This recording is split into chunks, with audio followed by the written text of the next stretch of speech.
सरकार आए हैं, मेरे सरकार आए हैं।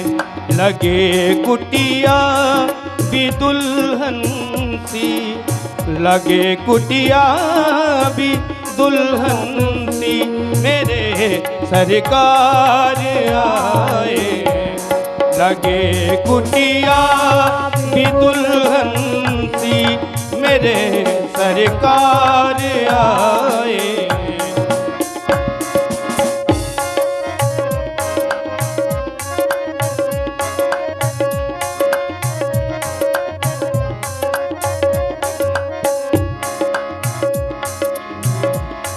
पखारो इनके चरणों को, बहाकर प्रेम की गंगा।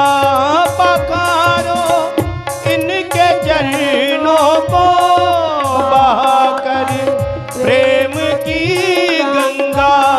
बहाकर प्रेम की गंगा। बिछा दो अपनी पलकों को, बिछा दो अपनी पलकों को, मेरे सरकार आए।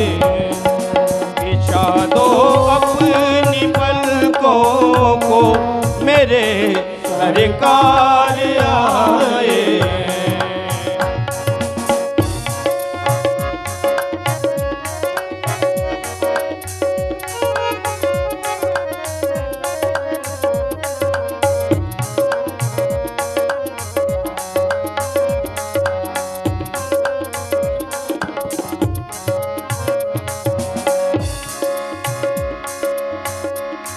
उमड़ आई मेरी आँखें देख कर अपने बाबा को। उमड़ आई मेरी आँखें देख कर अपने बाबा को। उमड़ आई मेरी आँखें देख कर अपने बाबा को।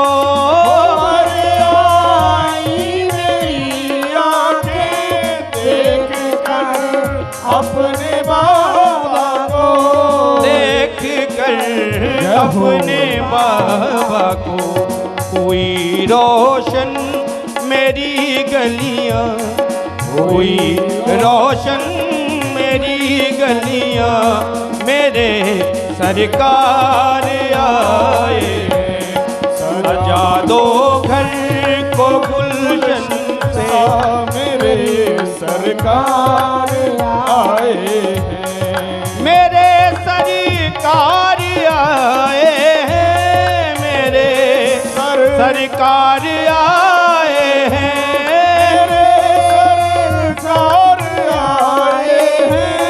मेरे सरकार आए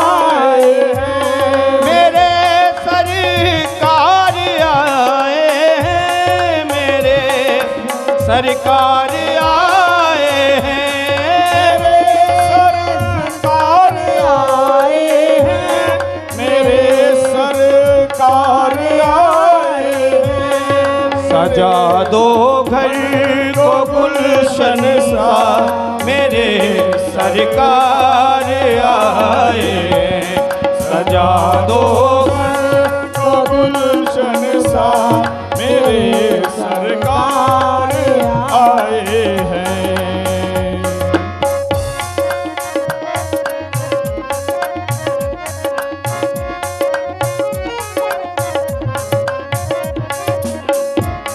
तुम आकर फिर नहीं जाना मेरी इस सूनी दुनिया से।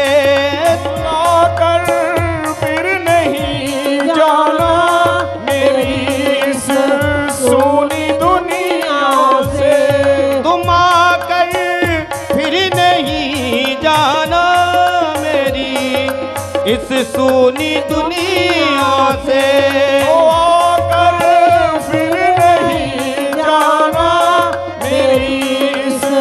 सोनी दुनिया से, मेरी इस सुनी दुनिया से कहूँ हरदम यही सबसे, कहूँ हरदम यही सबसे, मेरे सरकार आए। सजा दो घर को दुल्हन सा, मेरे सरकार आए हैं। मेरे सरकार आए, मेरे सरकार आए, मेरे सरकार आए हैं, मेरे सरकार आए हैं। मेरे सरकार आए। लगे कुटिया भी दुल्हन सी, लगे कुटिया भी दुल्हन सी, मेरे सरकार आए। सजा दो घर को गुलशन सा, मेरे सरकार आए हैं। सजा दो घर को गुलशन सा, मेरे सरकार आए हैं। अखिल कोटि ब्रह्मांड नायक श्री सीताराम जी के श्री चरणों में हमारे बारंबार वंदन। श्री गणपति गणेश जी महाराज के श्री चरणों में हमारे बारंबार वंदन।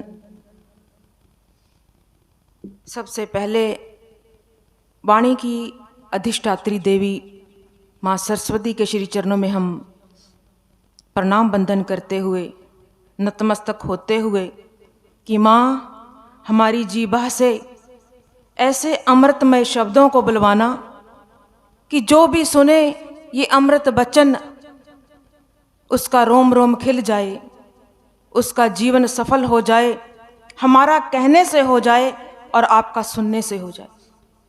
सबका परम मंगल हो, इसी कामना के साथ यहाँ बैठे हैं प्यारी मातृशक्ति भक्ति स्वरूपा शक्ति स्वरूपा जो साक्षात देवी स्वरूपा हैं। सिया राम मैं सब जग जानी, करूं प्रणाम जोर जुग पानी के पावन भाव से आपके हृदय में बैठे सिया राम को मेरे बारंबार वंदन, बारंबार प्रणाम। आइए सब मिलकर के एक बार जय घोष करते हैं, उसके उपरांत कथा का शुभारंभ करेंगे। धर्म की जय हो, अधर्म का नाश हो, प्राणियों में सद्भावना हो, विश्व का कल्याण हो। अयोध्या धाम की जय हो, जनकपुर की जय हो।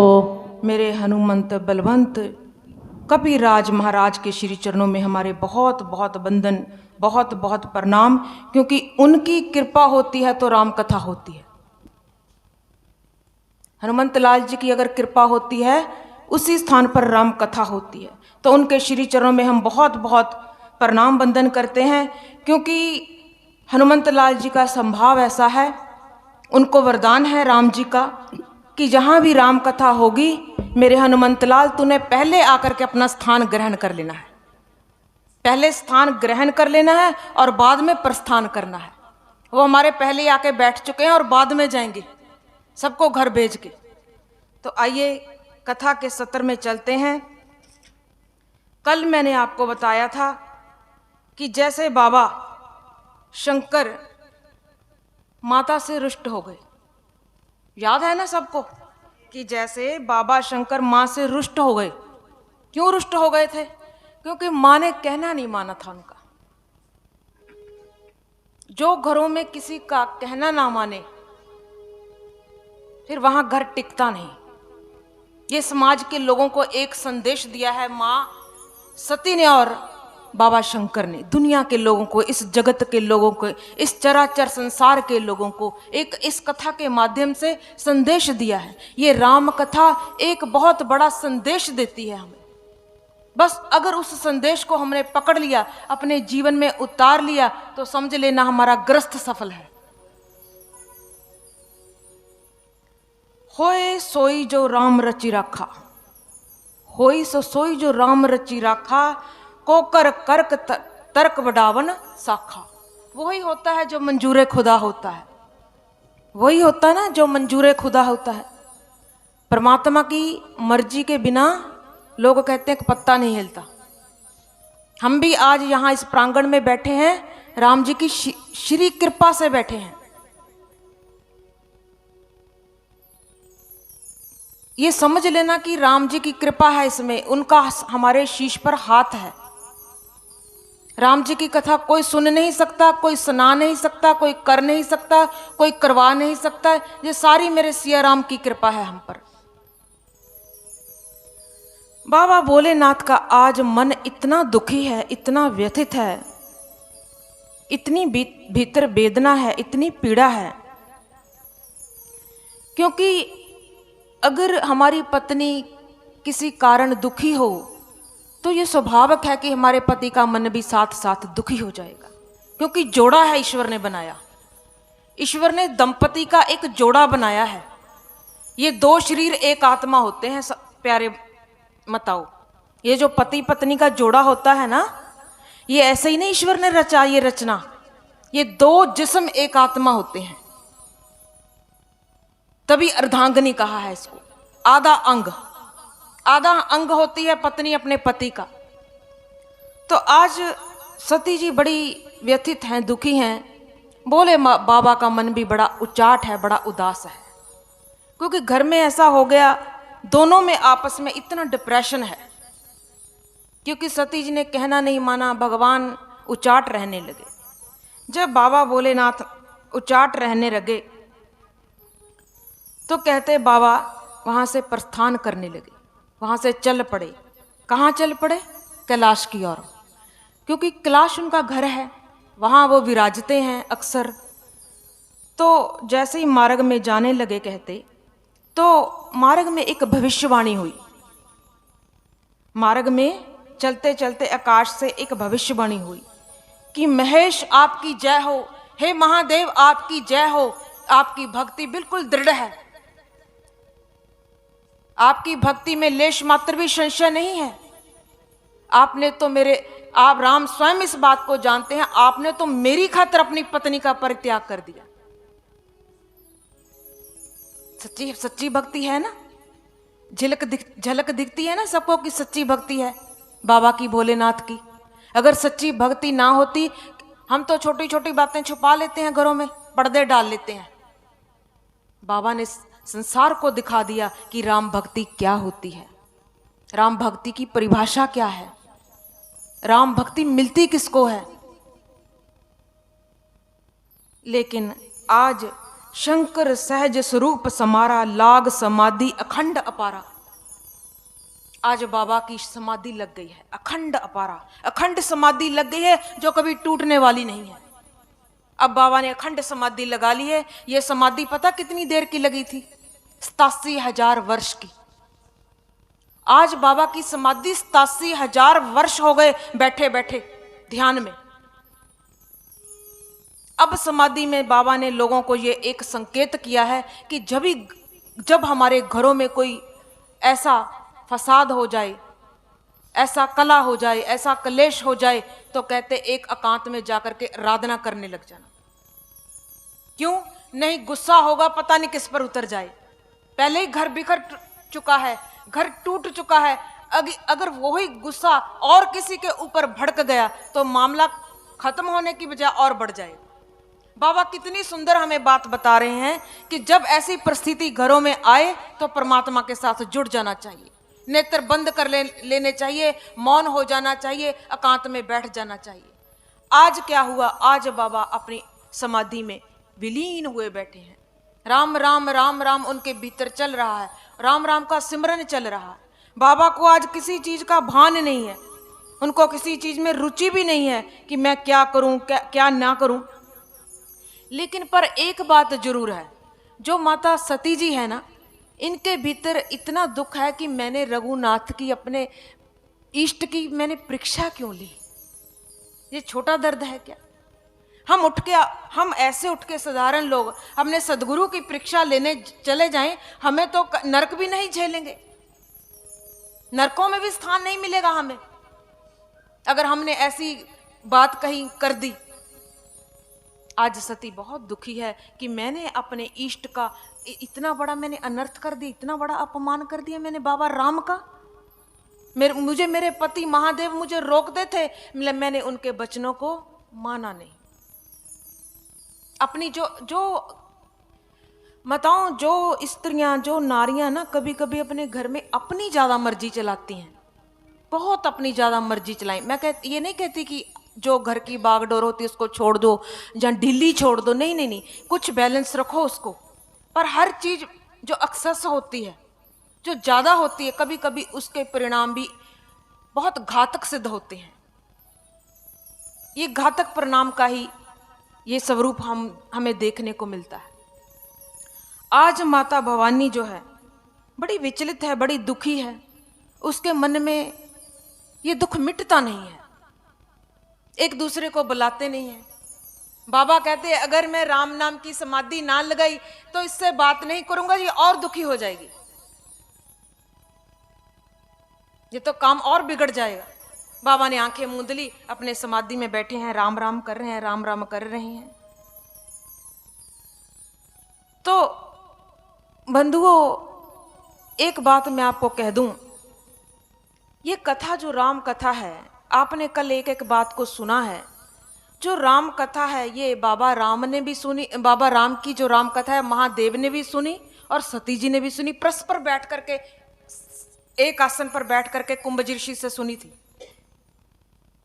तो जब सुनी थी, भोले बाबा भी सुन रहे हैं कान खोल करके और मां सती भी सुन रही है, लेकिन माता सती का कथा में मन नहीं था, उसका मन नहीं लग रहा था। मां का मन जब कथा में ना लगे तो कथा हृदय में उतरेगी नहीं, जब हृदय में उतरेगी नहीं उसका फल भी मिलने वाला नहीं है। फिर जब कथा कोई ध्यान से नहीं सुनता, मन में उतरेगी नहीं, तो फिर इसका फायदा भी नहीं होता, इसका लाभ भी नहीं होता हमें। कथा को ध्यान से ना सुनने का परिणाम क्या है, अब ये सुनाती। कथा में हम आकर तो बैठ गए, मन लगता नहीं। अगर हम ध्यान से ना सुने, ना सुनने का फिर परिणाम क्या निकलता है। माता के आगे, माता को भी दर्शन दिए थे राम जी ने और महादेव को भी दर्शन दिए थे राम जी ने, दोनों ने देखा था। लेकिन माता के सामने सन्मुख आ गए थे राम जी। माता ने कहा कि ये राम जी नहीं हो सकते, मैं परीक्षा लूंगी, ये राम जी नहीं हो सकते। जबकि वो साक्षात उनके सामने इष्ट राम ही खड़े थे। बाबा ने, महादेव ने बहुत समझाया, नहीं माता ये राम ही है, इनको प्रणाम करो। माता कहती नहीं, मैं प्रणाम नहीं करूंगी, मैं नहीं करूंगी। ये परिणाम इसका ये निकला कि जब माता कथा सुन रही थी, ध्यान से नहीं सुन रही थी। बिन सत्संग विवेक न होई, राम कृपा बिना सुलभ न सोई। ये विवेक जो जागृत होता है ना, ये कथा में आकर के होता है, सत्संग में होता है। मां के पास आज विवेक नहीं है। विवेक होता तो विवेक की आंखों से पहचान लेती कि ये मेरे सामने भगवान श्री राम खड़े हैं। लेकिन आज माता ने पहचाना नहीं है। बाबा जानते हैं, भली भांति जानते हैं महादेव कि मेरे राम मेरे इष्ट हैं। मां को नहीं पता चल रहा। लेकिन ये विवेक क्यों माता का चला गया भीतर से? क्योंकि सत्संग अच्छी तरह नहीं किया। सत्संग में आ तो गई, सत्संग में बैठी तो सही, बस मन इधर उधर भटक रहा था। तो कहते सत्संग की इतनी महिमा है, राम कथा की इतनी महिमा है कि जब हम इसको बड़े प्रेम से, बड़ी तन्मयता से, बड़े दिल से, भाव से सुनते हैं, न जाने कितने कितने जन्मों के हमारे पाप जलकर यहीं राख हो जाते हैं। इसकी सबसे बड़ी महिमा तो ये है। कल मैंने आपको बहुत से दृष्टांत दिए, बहुत से मैंने आपको संकेत करे थे, बहुत से संकेत दिए थे मैंने आपको कथा में कि कथा का फल क्या होता है। कथा में कोई भी आ जाए, बस एक बार आके बैठ गया, राम जी के आगे हाजिरी लग गई, तो ये मेरे भोले बाबा और मेरे राम जी इतने दयालु हैं, इतने कृपालु हैं, ये तारनहार हैं। ये जीव को तारने के लिए आते हैं, कल्याण करने के लिए आते हैं, हमारा मंगल करने के लिए आते हैं। तो हमारा मंगल ही होता है, क्योंकि ये राम कथा ही मंगलमयी है, ये अमंगल नहीं करती। गाइए एक बार। मंगल भवन अमंगल हारी, रवौ सुदशरथ अजर बिहारी, गल भवन अमंगल हारी,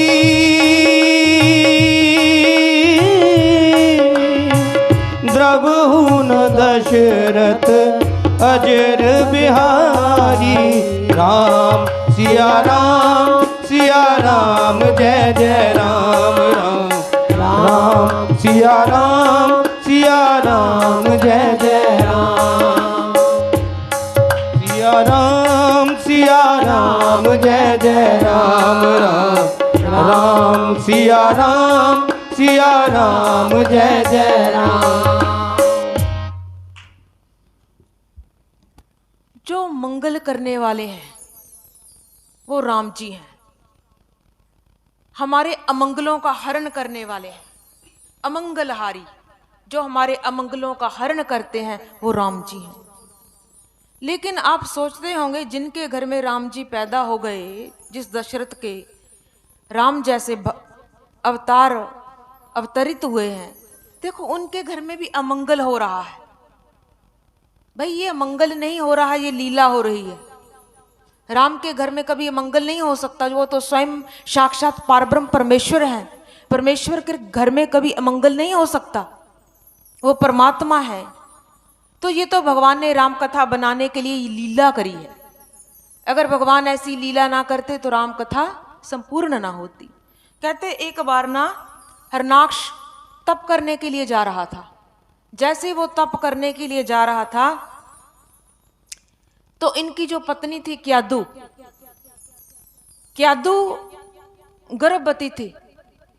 तो जैसे वो गर्भवती थी तो इंद्र उसको एक दिन ले जाना चाह रहा था। इंद्र तो जब ये बात नारद जी के कानों में पड़ी कि इंद्र इसको ले जाएगा, तो नारद जी ने क्या किया, क्यादू को अपने आश्रम ले गए। अपने आश्रम ले गए, जाकर के सत्संग सुनाने लगे। सत्संग सुनाने लगे। माता जी गर्भवती हैं, तो प्रहलाद इन्हीं के गर्भ से हुए हैं। जब क्यादू को वहां नारद जी का सत्संग मिला, उनके भीतर सत्संग के शब्द गए। रोज सत्संग नारद जी का सुनती थी मां क्यादू। कहते ऐसे पेट से फिर प्रहलाद ने जन्म लिया। कहने का तात्पर्य मेरा यह है कि सत्संग से क्या नहीं हो सकता। ये सत्संग ही है जो जिससे माध्यम से मां के गर्भ से परमात्मा उत्पन्न हो जाता है। सत्संग की इतनी महिमा है, क्योंकि इसीलिए राम कथा में बार बार जगह जगह पर ऋषियों ने, मुनियों ने सत्संग की इतनी महिमा कही है, कथा की इतनी महिमा कही है। कथा को तो बहुत सराहा गया है। सबते उत्तम हर की कथा, नाम सुनत दर्द दुख लथा। तो फिर कहते हैं ये इतना प्रभाव पड़ा प्रहलाद पर कि कहते अपने पिता हरनाश को ना नौधा भक्ति का निरूपण करने लगा। अपने पिता को नौधा भक्ति का प्रचार करने लगा कि ये नौधा भक्ति 9 प्रकार की भक्ति ऐसी होती है, उपदेश करने लगा।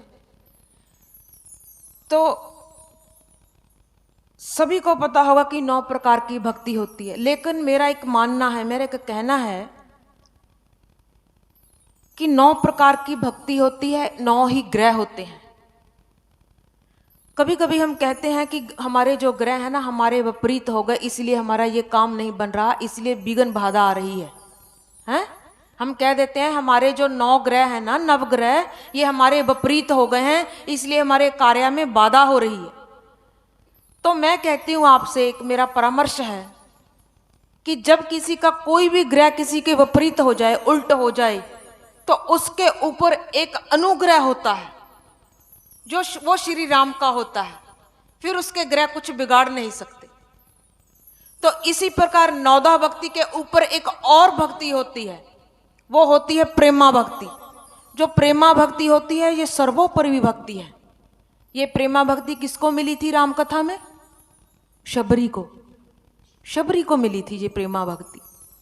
जो ये प्रेमा भक्ति में रत हो जाते हैं उसको फिर ज्यादा मेहनत नहीं करनी पड़ती, परिश्रम नहीं करना पड़ता, पुरुषार्थ नहीं करना पड़ता। बस वो तो ऐसे ही भगवान से प्रेम करता है, धीरे धीरे उसका संसार ऐसे ही छूटने लगता है, सहज से ही छूटने लगता है, उसको छोड़ना नहीं पड़ता। ये प्रेमा भक्ति की झलक है कि कैसी होती है प्रेमा भक्ति। इसको बोलते हैं ये प्रेमा भक्ति, जैसी शबरी माता ने करी थी।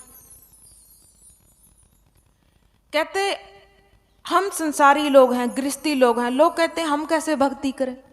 बहुत से लोगों का सवाल होता है, वो तो राम का त्रेता युग था, शबरी ऐसी थी, उसके पास आ गई थी इसलिए उनका उद्धार हो गया, कल्याण हो गया, लेकिन अब क्या करें। बहुत लोगों की इसमें सोच यही काम करती होगी, प्रश्न मन में उठते होंगे, लेकिन ऐसा नहीं है बंधुओं। जो काम पहले होते थे वो आज भी हो रहे हैं। जो उल्टे सीधे काम पहले हो रहे थे त्रेता में, द्वापर में, वो आज भी हो रहे हैं। जो शुभ काम पहले होते थे वो शुभ काम आज भी हो रहे हैं। ये अनादिकाल से ऐसे ही चलता आया है। तो अगर हमने अपने जीवन में क्रांति लानी है, खुशहाली लानी है, तो हमें हमेशा ही सत्संग सुनना पड़ेगा, राम कथा सुननी पड़ेगी, भागवत सुननी पड़ेगी, पुराणों का अध्ययन करना होगा, हमें किसी साध की संगत करनी पड़ेगी, संतों के सन्मुख जाना पड़ेगा, तभी जाकर के हमारा उद्धार होगा। ये सारा कुछ ये सारा खजाना है किसके पास वैसे? ऐसे तो है नहीं राम जी सीधे सीधे छत से उतर आएंगे या आसमान से उतर आएंगे, ऐसा नहीं है। सबसे पहले तो हम जैसे कोई फसल बीजनी हो ना, पहले भूमि तैयार करनी पड़ती है। कोई मकान बनाना हो ना, तो पहले नींव तैयार करनी पड़ती है। ऐसे ये हृदय की भूमि पहले तैयार करनी पड़ती है। ऐसे नहीं ये भक्ति का बीज अंकुरित होता। वो हृदय की भूमि फिर कैसे तैयार करें? वो तो फिर किसी संत के पास ही जाना पड़ता है, किसी संत का संग करना पड़ेगा। तुम कहोगे आजकल संतों का भी बड़ा खतरा है, बात बिल्कुल खरी है, बड़ी सच्ची है। बहुत खतरा है संतों के पास जाने में, बहुत मीडिया बता रहा है। और मैं एक बात बहुत अहम कहने वाली हूं आपको कि दुनिया में इस कली काल में आजकल जो लोगों का चाल चलन है इतना भयंकर हो गया है कि आने वाले समय में बताओ हमारे समाज में, हमारे राष्ट्र में संत लुप्त हो जाएंगे। ये मैं क्या कहूं आपको, मैं जो अंदर से निकालना चाहती हूं वो निकलता जा रहा है। लुप्त क्यों हो जाएंगे? कलयुग का प्रभाव और बढ़ता जाएगा, तो ये लुप्त हो जाएंगे। जिसने अभी जिसका दर्शन मिलता है करते जाइए, करते जाइए, करते जाइए। यहां तक संतों ने ग्रंथों में लिखा है, शास्त्रों में कहा है कि इतना भयंकर कलयुग आने वाला है, इतना भयंकर कलयुग आने वाला है। जो मूर्तियों में आप मत्था टेकने जाते हो ना, बाबा कृष्ण के, महादेव के, राम जी के, कहते ये एक दिन ऐसा आएगा कि ये अपनी मूर्तियों से निकलकर अपने अपने धामों को चले जाएंगे। नहीं ठहरेंगे ये कलयुग की ऐसी बातें देखकर, इनसे नहीं देखा जाएगा। बहुत से संतों के मुख से तो मैंने खुद सुना है कि कहीं तो जा चुके हैं कहीं मूर्तियों से निकल करके। मैं तो यहां बोलती ही वो हूं जो मैंने संतों से सुना होता है। मुझे तो मैंने बहुत से कथावाचकों की कथा सुनती रहती हूँ। मुझे ये नहीं अच्छा लगता कि मैं तुम्हें किसी की निंदा करूँ, किसी औरत की निंदा करूँ। चंद शब्द होते हैं, चंद शब्दों में हम कहते हैं गागर में सागर भर दे। आपका समय भी बहुत कीमती है, मेरा समय भी बहुत कीमती है। तो माताओं, कहने का तात्पर्य यही है कि इस कलिकाल में अपने घरों में रहते रहते हमने ऐसे रहना है, ना हरि भूलो, ना जग छोड़ो, न कर्म करो जिंदगानी में। ऐसे जग में रहो जैसे कमल रहता है पानी में। काम तो सारे ही करने पड़ेंगे, क्या घर में रोटी नहीं बनाएंगे, क्या क्या क्या नहीं करेंगे, हम भी सारा करके आए हैं, क्या नहीं करना पड़ता। प्रेम करो बस, ईश्वर से विशुद्ध प्रेम करो, यही भक्ति है हमारी। प्रेम करो, प्रेम, विशुद्ध प्रेम करो ईश्वर से, ईश्वर मिल जाते हैं, आज भी मिलते हैं, मिलेंगे भी, क्योंकि प्रेम की दौलत उनको बहुत पसंद है। जिसके पास प्रेम है वो तो वैसे ही बिना डोर के भागे आते हैं। आपकी प्रेम की डोर ही उनको एक दिन खींच लेगी। प्रेम ऐसा होता है। तो कहते जब बाबा जा रहे थे ना, कैलाश पर बैठ गए, तो बाबा की समाधि खुल गई। समय हो गया था, निश्चित समय था। जैसे समय हो गया बाबा की समाधि खुलने का, बाबा ने जैसे आंख खोली, बाबा करे राम राम राम। आज सती जी कह रही है कि जब भी बाबा के मुख की ओर देखती हूँ, हमेशा निरंतर राम नाम का जाप करते रहते हैं। बाबा को एक ही काम है, राम राम राम राम राम राम राम राम राम राम, श्वास श्वास करते हैं।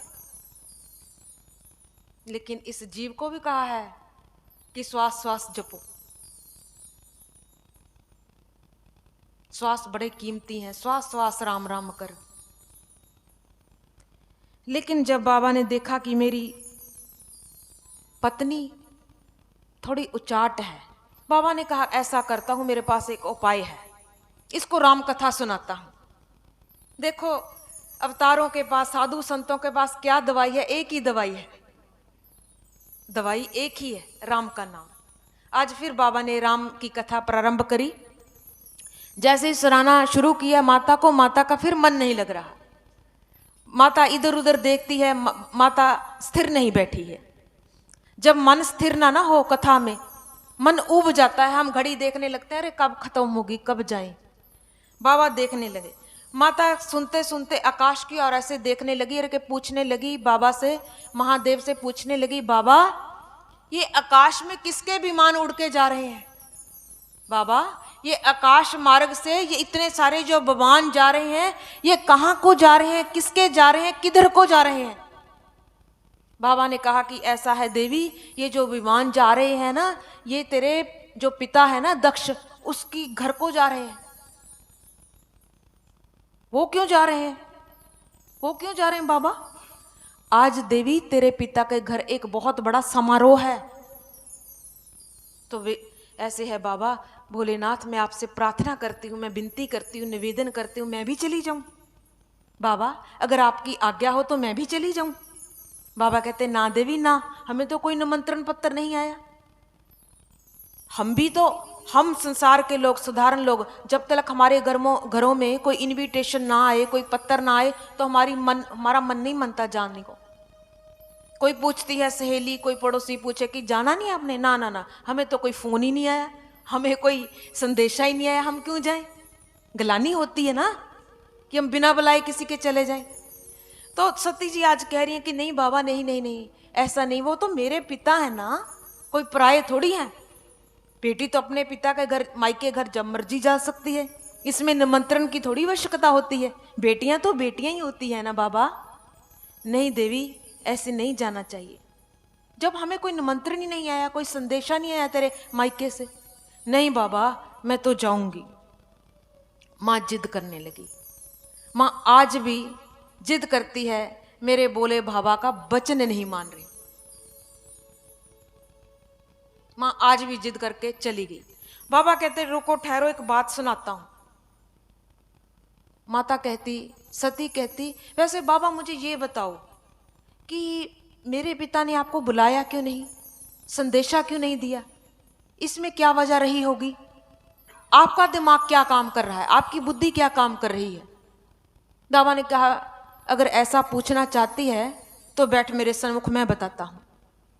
तो कहते एक बार की बात है, तेरे पिता ने ना एक समारोह रखा था, स्वागत समारोह। कहते जो तेरे पिता थे ना दक्ष प्रजापति, इनको दक्ष प्रजापतियों का एक नायक चुना गया था। उसके लिए एक बहुत अच्छा समारोह रखा गया था, जिसमें आकर के सभी देवताओं ने इनका स्वागत करना था। एक स्वागत समारोह था। कहते इन्होंने सभी को बुलाया।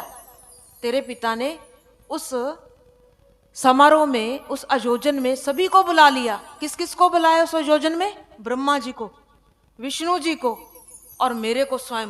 महादेव कहते मेरे को स्वयं बुलाया। कहते हम तीनों गए। कहते जब हम वहां तीनों जाकर के बैठे, ब्रह्मा जी थे, ब्रह्मा जी तो है उनके पिता, और विष्णु जी हैं उनके दादाजी, और मैं महादेव, मैं उनका जमाता हूं, मैं उनका दामाद हूं। मेरे से क्या गलती होगी कि मैं जब वहां पहुंचा, मैंने आंखें बंद करी। जैसे ही मैंने आंखें बंद करी, राम राम करने लग गया, मेरी समाधि लग गई। जब मेरी समाधि लग गई तो दक्ष ने ये ऐसा दृश्य देखा, वो आग बबूला हो गया। उसने कहा ये लोग खड़े होकर के मेरा सम्मान कर रहे हैं, मेरे हार डाल रहे हैं, लेकिन तू आंखें मूंद करके नीचे बैठ गया, खड़ा भी नहीं हुआ, हार भी नहीं डाला। मेरे आने का तूने कुछ, तेरे को प्रसन्नता ही नहीं हुई। ये द्वेष था उसके भीतर। उसने कहा कि मेरे पिता ने ऐसा किया है जो इस कारण देवी नहीं बुलाया आपको, ये कारण रहा, मूल कारण ये था देवी।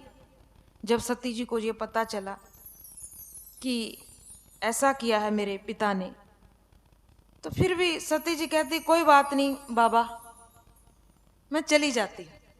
देखो इतना बड़ा प्रमाण दे दिया बाबा ने,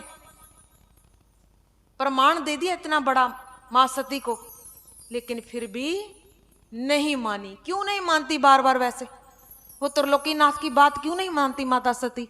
क्यों? क्योंकि विवेक नहीं है अंदर, विवेक नहीं अंदर। विवेक क्यों नहीं? हर बार राम कथा ही नहीं सुनती अच्छी तरह, चूक जाती है, उसका परिणाम घातक सिद्ध होता है, परिणाम उल्ट हो जाता है, विपरीत हो जाता है। कभी कभी ना कोई हम अच्छे के लिए दवाई खाएं, कभी कभी वो रिएक्शन कर देती है। आज बस राम कथा इनको फलीभूत नहीं हो रही। माता जिद करके फिर चली गई। जब जिद करके वहां चलेगी, दक्ष के वहां जाकर के देखा, जाकर के जब ऐसे भीतर अंदर माता ने जैसे ही प्रवेश किया, जैसे आप अंदर प्रवेश करते हो, कुर्सियां लगी हैं ना, सभी देवताओं की कुर्सियां लगी पड़ी हैं, सबके सुंदर सुंदर हीरे रतन जड़ित सुंदर सुंदर सिंहासन है। जैसे माता ने सिंहासनों को देखा, कहते सबके ऊपर एक एक अच्छी स्लिप लगी है, एक एक अच्छी स्लिप लगी हुई है कि ये स्लिप है ब्रह्मा जी की, ब्रह्मा जी इस सिंहासन पर बैठेंगे। ये है विष्णु जी की, विष्णु जी इधर बैठेंगे। ये है 33 करोड़ देवताओं की, देवताएं इधर पंक्तिबद्ध बैठेंगे। सबके नाम ऊपर ऊपर लिखे हुए हैं कि किस देवता ने कहाँ बैठना है, किस सीट पर बैठना है। जब सती जी ने देखा, नजर गमाई दाएं बाएं, अरे मेरे पति की कोई सीट ही नहीं, मेरे पति के लिए कोई सिंहासन ही नहीं, ये क्या? बड़ा अचंभा हुआ, बड़ा आश्चर्य हुआ। मेरे महादेव त्रिलोकीनाथ, जिनको समस्त जगत नतमस्तक होता है, उसका आज आसन है। वाह, इतनी बड़ी गलती, इतनी बड़ी गुस्ताखी स्वयं मेरे अपने पिता ने की है। माता का दिल टूट गया जाकर के।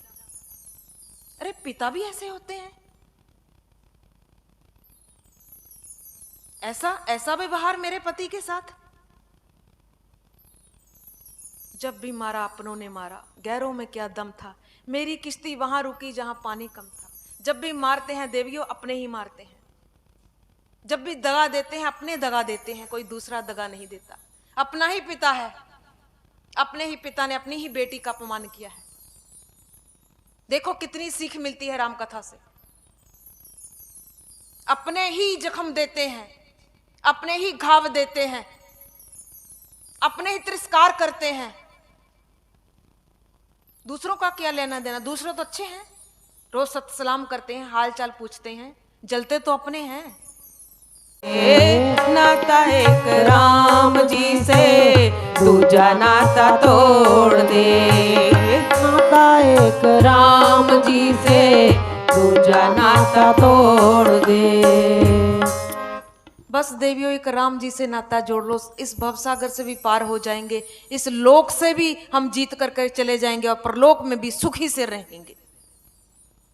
दुनिया के नाते निभा करके देख लिए, आज तक इतनी इतनी उम्र हो गई, उम्र का बहुत कम हिस्सा शेष रह गया, लेकिन हाथ कुछ नहीं आया। जितनी शेष आयु रहती है वो श्री राम के अगर चरणों में लगा देंगे तो बस बेड़ा पार हो जाएगा। ये राम कथा हमें सिखाती है।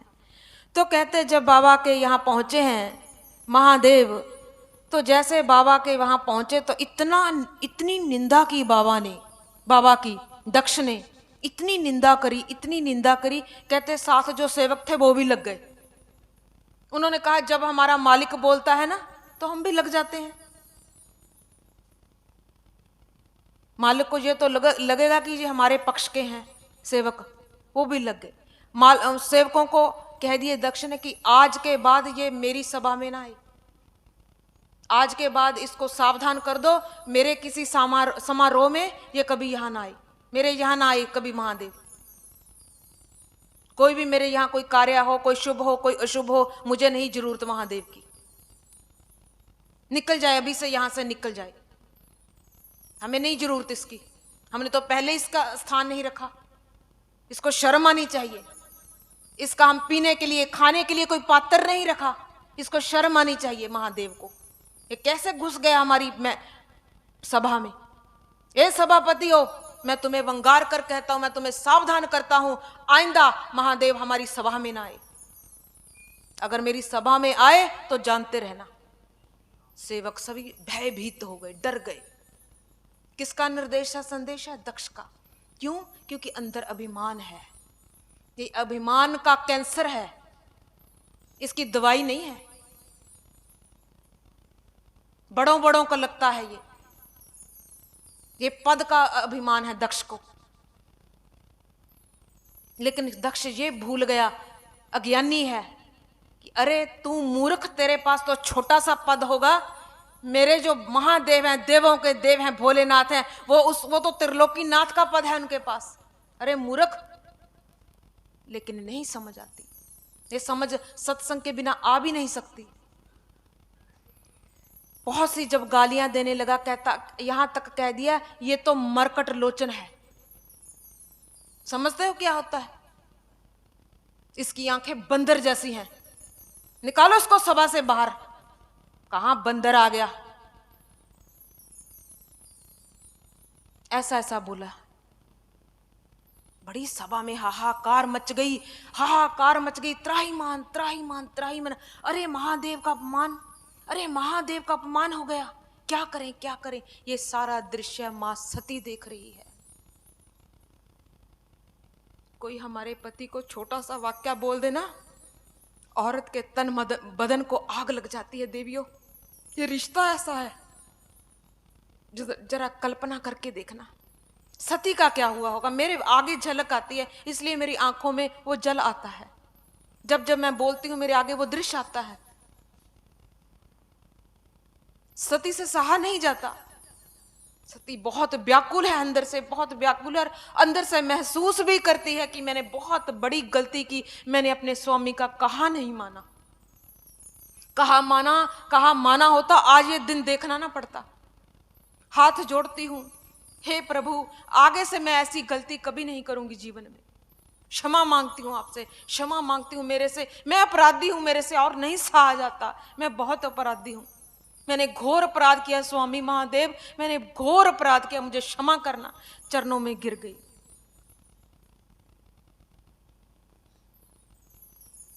तो कहते हैं जो मेरे बाबा हैं, इनको जो मरकट लोचन कह दिया, ऐसी गंदी बातें बक दी ऐसी सभा में। कहते जो राम है ना, ये सुंदर सुलोने हैं। तो मेरे बाबा कृष्ण भी बहुत सुंदर हैं, सुंदर सावल हैं, गोरे हैं, कपाल हैं इनके। तो मेरे महादेव तो भस्म रमाते हैं, भस्म लगाए रखते हैं। ये भस्म लगाने के बावजूद भी इतने सुंदर है ना, इतने सुंदर है ना। ये कितने सुंदर है महादेव, कितने सुंदर है। कर्पूर गौरम करुणावतारम, कर्पूर गौरम करुणावतारम, संसार सारम भुजगेन्द्रहारम, संसार सारम भुजगेन्द्रहारम। कर्पूर गौरम सार सारम भुजगेंद्रहारम। ऐसे हैं मेरे महादेव, कपूर जैसे गोरे गोरे, कर्पूर कौरम करुणावतारम, करुणा के अवतार हैं। ऐसे हैं, ऐसे प्यारे हैं मेरे महादेव। भले ही विभूति रमा लें, जैसे मर्जी कर लें, तो बिना श्रृंगार के भी सुंदर लगते हैं।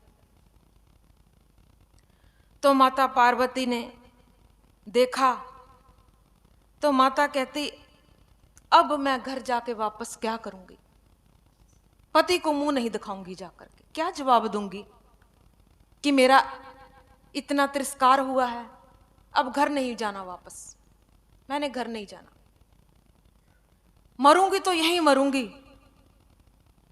घर नहीं जाऊंगी। इतनी आन है उसके भीतर। दक्ष को भी मैंने आज दंडित करना है और पति के घर भी वापस लौट कर नहीं जाना है। दक्ष को दंडित करना है, उसके किए की सजा देनी है। आज क्या किया सती ने, अपने आप को वही यज्ञ कुंड में जिस जहां यज्ञ हो रहा था उसी में अपने शरीर का परित्याग कर दिया, अपनी देह का त्याग कर दिया, वहीं अपने शरीर को छोड़ दिया। सती उसी में जल करके भस्म हो गई। जैसे ही वो सती ने अपने शरीर को जलाया, कहते शिव जी के जो गण थे ना, वो भागे जोर से सती को बचाने के लिए। जैसे वो भागे इतने को तो बेचारी जल गई थी, बचा नहीं पाए।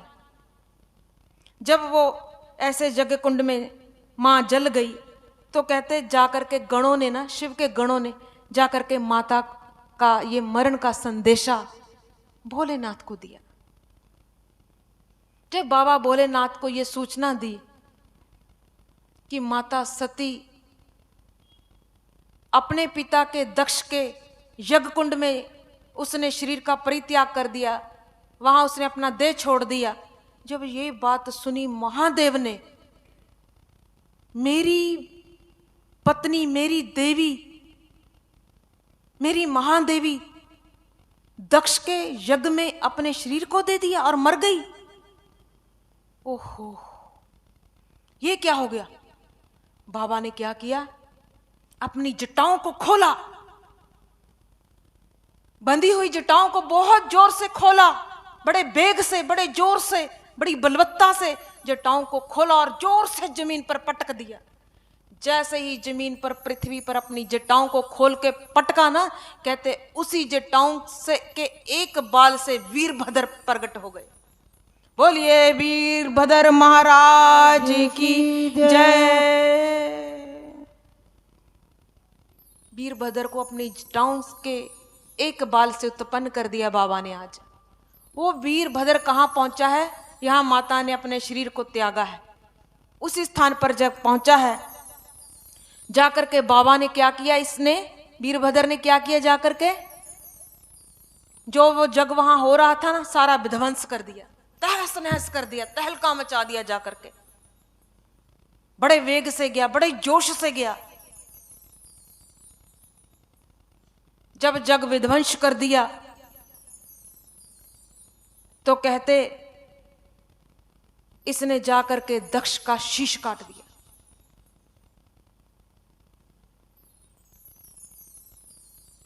कहते जो दक्ष के गण थे बहुत बुरा भला कहने लगे। इधर दक्ष के गण, उधर शिवजी के गण, सारे एक दूसरे से लिपटे हुए हैं, लड़ाई के मूड है, सब झगड़ा कर रहे हैं। क्योंकि इतना तहलका मच गया है, उनकी पत्नी मर गई है, लेकिन क्या कोई लड़ेगा नहीं, छोटी बात थोड़ी है। हम तो आनंद के लिए गए थे ना पिता के घर में, कितना बड़ा समारोह हो रहा है जहां, तो सब कुछ विपरीत हो गया। कहां खुशियां होनी थी। पहले तो किसी ने सीधे मुंह बुलाया ही नहीं, ना बहनों ने बुलाया, ना पिता ने बुलाया, मां ने डरती ने तब नहीं बुलाया कि दक्ष मेरे से रूठ जाएगा, कि जब मैं नहीं बुलाता तो क्यों बुलाती है बेटी को, घर में विवाद होगा। बड़ा मुश्किल हो गया। जो भृगु ऋषि है ना, ये दक्ष के जजमान थे यज्ञ के। भृगु ऋषि भी बहुत श्राप देने लगे। जितने लोग आए थे ना शिव की तरफ से गण लोग, ये भृगु ऋषि सबको श्राप दे रहे हैं कि जाओ तुम भी भस्म हो जाओ, जाओ तुम सभी भिखारी बन जाओ, जाओ तुम पखंडी बन जाओ, जाओ तुम ऐसे हो। सभी एक दूसरे को एक दूसरे को श्राप दे रहे हैं। लगता है आज वो जो सम्मान सभा रखी थी ना इन्होंने, वो आज लगता है सम्मान सभा नहीं रही, आज लगता है श्राप सभा बन गई। हर एक दूसरे को श्राप देने पर तुला हुआ है, श्राप पे श्राप दिए जा रहे हैं, श्राप पे श्राप दिए जा रहे हैं, श्राप समारोह बन गया। तो कहते हैं जब ऐसा हुआ, बाबा के मन में ये आ गया कि अब हम कुछ नहीं कर सकते, कि इसका कोई हल भी नहीं हो सकता, कोई हल नहीं हो सकता, कि अब जो मेरी पत्नी ही इस संसार से विदा हो गई, किसकी गलती से हुआ ये सारा? सती जी की गलती से। सती मान लेती कहना महादेव का, यहां तक नौबत ही ना आती। कहने का तात्पर्य यही है कि जब हम लोग ढंग से कथा भी ना सुने, गुरुओं के वचन भी ना माने, अपने गुरुओं के वचन भी ना माने, तब ऐसी नौबत आती है जीवन में। क्योंकि महादेव तो गुरुओं के गुरु है ना, महादेव कोई सामान्य व्यक्ति थोड़ी है। महादेव तो जगत गुरु हैं, महावीर हैं, महादेव हैं, देवों के देव महादेव हैं, त्रिलोकीनाथ हैं, जिनको त्रिलोकीनाथ में सारी दुनिया जिनको पूजती है। जब हम ऐसे महादेव का कहना नहीं मानेंगे तो फिर हमारी जीवन में ऐसी परिस्थितियां ही आएंगी भैया। तो कहते एक बार जब बाबा ने देखा कि अब ये सारा मामला बहुत उलझ गया है, इसको समेटें कैसे, पत्नी मर चुकी है, मैं फिर से अकेला हो गया हूं, बार बार थोड़ी समाधि में जाएंगे। अब ऐसा है कि ब्रह्मा जी ने कहा कि बाबा आप शादी कर लो, आप शादी कर लो। उन्होंने कहा मैं शादी कर लूं? हाँ बाबा शीघ्र शादी कर लो। ब्रह्मा जी सोचते हैं अगर इन्होंने शीघ्र शादी ना करी ये फिर दोबारा समाधि में चले जाएंगे, अगर समाधि में चले गए फिर इनकी शादी बहुत लेट हो जाएगी। पहले 87 वर्ष के बाद, 87,000 वर्ष के बाद समाधि से उठे हैं, अब ना उठें, क्या पता उठें कि ना उठें, अब इनकी शादी करते हैं। अब आदेश हो गया ब्रह्मा जी का। जब ब्रह्मा जी का आदेश हुआ कि इनकी शादी करते हैं, तो शंकर बाबा कहते हैं चलो मुहूर्त करो, मुहूर्त निकालो कि मेरी शादी कब होगी है, किस इसका कुछ वो निकालो कि मुहूर्त का कौन सा समय शुभ है, कौन सा अशुभ है, ये देखा जाता है। तो बाबा ने कहा कि ऐसे है, चलो आप मेरी शादी तो करो, पर ये देखो तो सही कि कब मेरी शादी ठीक रहेगी। उन्होंने कहा कि नहीं, हम भगवान, आप भगवान हैं, क्या देखना है, बस आप शादी करो।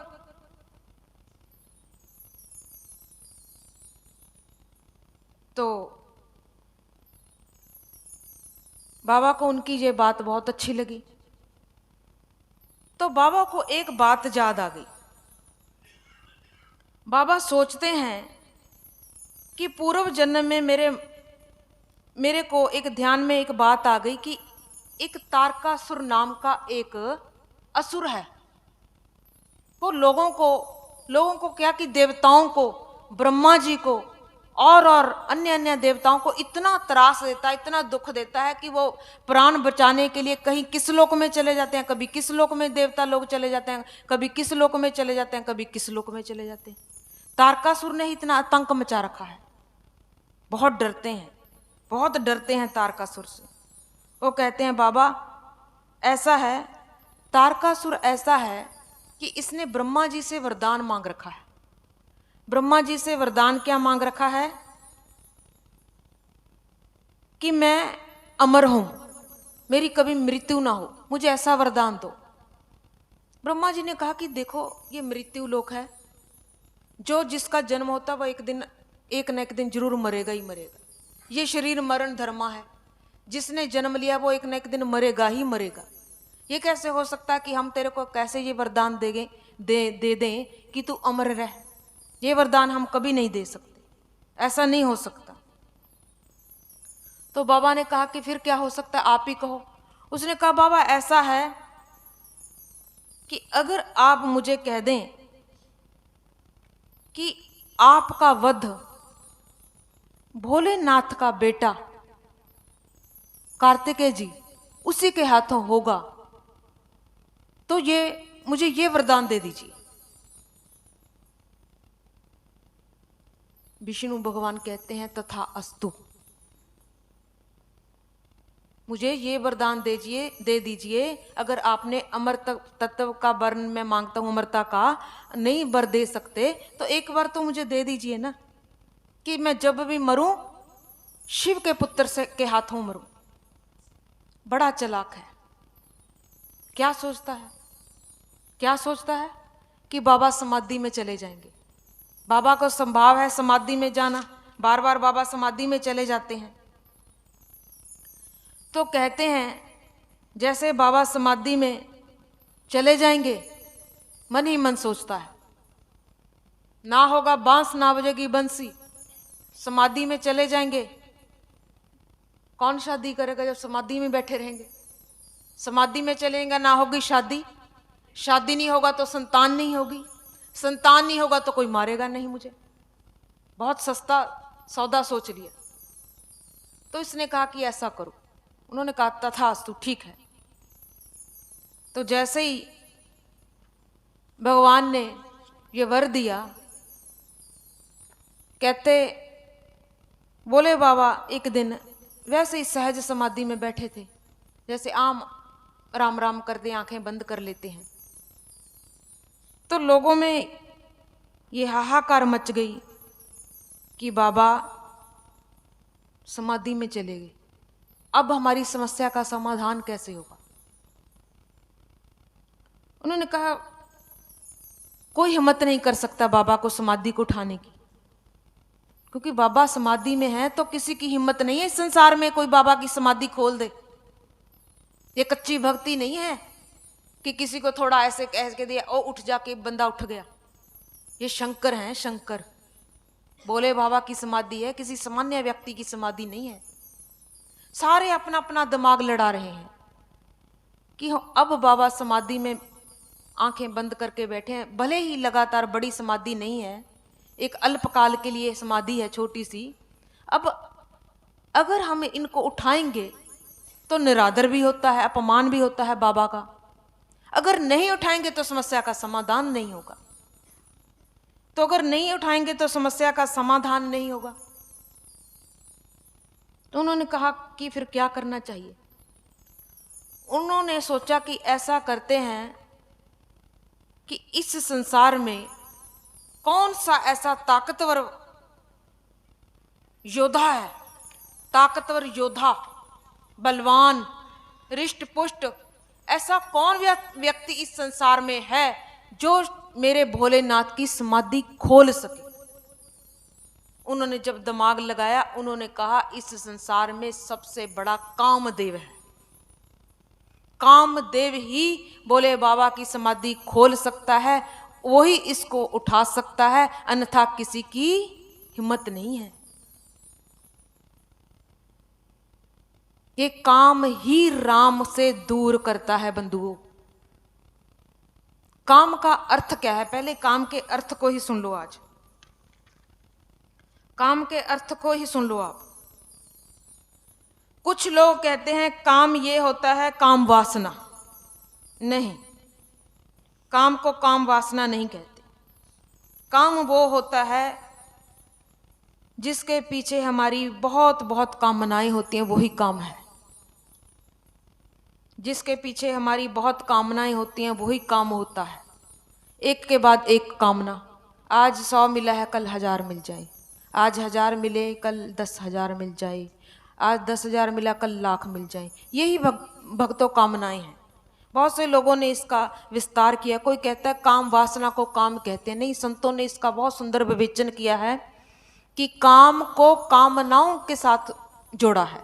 जिसकी किसी की कामना, देखो हर व्यक्ति की कामना अलग होती है, जैसे किसी का संभाव अलग होता है। 5 उंगलियां भी एक दूसरे से मिलती जुलती नहीं है, 5 बंदों का भी घर में संभाव एक दूसरे से मिलता जुलता नहीं है, सबका संभाव भी अलग अलग होता है। घरों में पत्नी का अलग होगा, बच्चों का अलग होगा, बेटियों का अलग होगा, पिता का अलग होगा, है ना, पुत्र वधुओं का अलग होगा, सबका अलग अलग होता है।